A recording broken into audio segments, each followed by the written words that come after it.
We are in the early August, and these are the tomatoes. Amazing tomatoes. This is a beef tomato called Beef Master F1. Usually it's not easy to get the beef tomatoes actually ripen on the vine, and this one has done it. And I kept it just for this moment.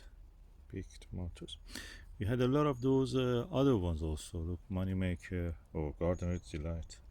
And behind it, that plum tomato. But the star of the show is always the Sun Gold F1, which we have harvested probably 5-6 times or more. We harvest them at the same time as the basils. These are the supermarket ones. I planted them here and they're doing really well. I think around 11 or 12 old pots been planted here, or probably more. It has been the best year for growing in the polytunnel. Yeah, this is the Gardener's Delight. See the shape of it. Just, and we have harvested several of it already. And this is the plum tomato, Roma. Beautiful. And we have a pepper.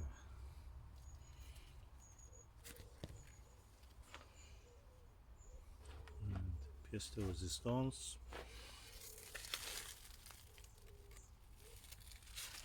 This lovely melon. And cucumbers are doing well. We have another melon there. And another there. And another here. I have lifted the potatoes that we had. They were this kind of potato called Casablanca early, and the clearing of the land we have been able to plant lots of beetroot, and on the corner I planted this Bleu de Soleil, the fast growing leek just at the end of like that. So they grow there. They don't take much space. So here, fennel. Look at that lovely fennel from seed. All of this from seed. And again leek and some chicory. I've sown some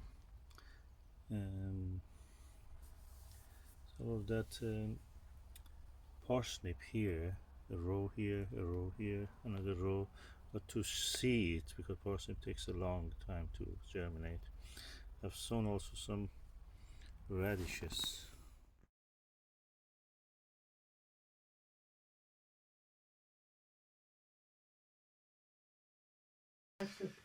Susan, what you're doing? I'm doing the most laborious job of cooking. I'm preparing the tomato sauce for boiling. This would be our pasta sauce. And there's nothing more boring than pulling the little tops. What do they call these little tops of tomato? Whatever. What's this? Yeah. No, I don't know. Gatex or something. Gaelic, yeah, something. Something like that. Yeah. And, this And is you really, have also some basil. Tomorrow I'll bring you more basil. I've got lots in here. It's all Yeah. underneath. So you will next stage is just to boil Like, them. look, it's all here. There's Oh, you already have put It's them all basil and tomato. What you will do next? Well, the next thing that comes, I will fry the onions. I always fry the onions and the garlic. You mean you will put it on the... They need to be caramelised, but everything else... So how you fry it? You put it in the oven? No, I fry it. Oh, you put it over In the the pan. hot? I In fry the it pan. Okay. yeah. Don't confuse frying with baking or roasting. Yeah. I will fry it in the pan. There it is. Oh. So you have removed all those tails. Oh, God, yeah. It's better we call it tails. It's very... Yeah, I think it's called gatex. Yeah, something. So one of the viewers can tell us what is it called? Colics, I think. Colics. Something like that, because I'm absolutely tired out. I think that's because of the crinoids. I know that crinoids have a calyx, and that is a calyx. Right, you know, okay, as a lover of fossils, I can say that we call that in the crinoid calyx. okay, well, And it's crinoids a is calyx. also called sea lilies. You know that. Right, then I didn't, and I'm sure none of the other viewers did, but we'll take that. Yeah, when you told it, I just remembered. Okay. Anyway, well done. I will come when you're boiling it. Okay. Come with it, yeah, come later when I've finished doing everything. Put it in the hob. That's ready. Thank you very much. I'm just going to turn it on now and let nature take its course. And also, look at the mess it's out. It makes a mess. And you will add any salt into this? I will. I'll add seasoning. Seasoning. What is seasoning? Seasoning is usually salt, sugar. Oh. But I like my seasoning to be natural, so what I'll put apart from salt and sugar would be, I will have garlic, fresh garlic. Oh, okay. And I will have fresh pepper, onions. But before I put the onions and the garlic in, I will fry them. Okay, we have our own And that will peppers. sweeten them. Lots Yes, of I'm from going to allotment. use everything from the allotment, apart from the salt. Yes, which is from the sea. And We the don't sugar. have a sea here. Yeah.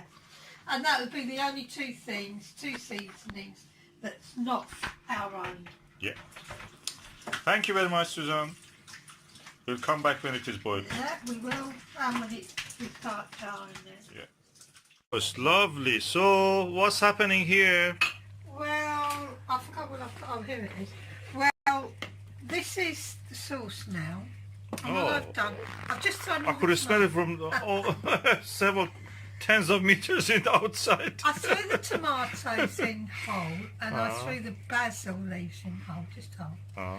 But what I did, I chopped up the onions. You have not added any peppers, have you? Yes, there's peppers. Oh, the peppers, yeah. I fried those with onions and garlic. Okay, what kind of seasonings you have added? I haven't added any yet. Oh, okay. What you will add is sugar. I will. The only What kind of sugar? Is it Dermama or white? The only two seasonings I'm going to add is probably a spoonful of demerara sugar. Which is brown sugar. Yeah, as a seasoning, a little bit of seasoning salt, because we've got everything here. Everything is here. The sugars are the plants. We've got peppers. We've got the lots and lots of lovely basil. And we have onions as well, and our own garlic. Oh, everything from allotment. Everything from the allotment, I think, everything. Are you going to liquidize it, or just you will? No, I pack it? don't. That's the whole thing. Oh, a little bit of the. Yeah. I don't liquidize it. What I do, I'd use the masher, an ordinary potato mash, pound it down, and I just reduce it. Oh, you just let it boil and. I just reduce it to wait till it turns into a paste. Then I bottle it. And then all the way I taste a little, taste a little, taste a little. Because my grandmother and my aunt, great auntie Margaret, they were both cooks in big houses for the gentry. And they taught me to cook. And they always said you can always put something in, you never get it out. So when they were making this sort of stuff, you put a little bit in, then you'd reduce it, then you taste it. Then you put another little bit in, then you bring it down, more water, reduce that. And that simply means you just steam the water away. And until it's just enough to, probably this great big basin, this great big bowl here, cooking pot, would be enough just to fill up, I think, about a litre. Oh. Of That is at least 2.5 litre. Yeah, capacity of this pot. Yeah, so it's going to reduce down a lot. But the thing with that is that it's like a paste. It intensifies the flavours. Yeah, it's a paste and not a sauce.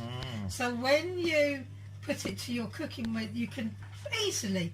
You could use it for all sorts of things. You can paste it over your pizzas, put lovely pizza topping. Or you can put it into cooking and add water to it. So you can make spaghetti out of it and just add a little more water again. So, you know, it's an all-rounder really. Yeah, the water is your oyster, as a Shakespeare. Yeah, and another thing that I do, I will get old jars and I will scald them in boiling water. everything gets scalded in boiling water, even the lid. So I'll put this in, once it's cooled down from boiling, so everything is sterilised. And then I get some cling film, just put it over the top and the lid on. And if you put it in the fridge, even though you open it, for several weeks, it will stay fresh. Thank you, darling. My pleasure. And on goes the lid. Back to reduction. It will probably take several hours to reduce, by the way, so you have to be patient. Thank you. We will.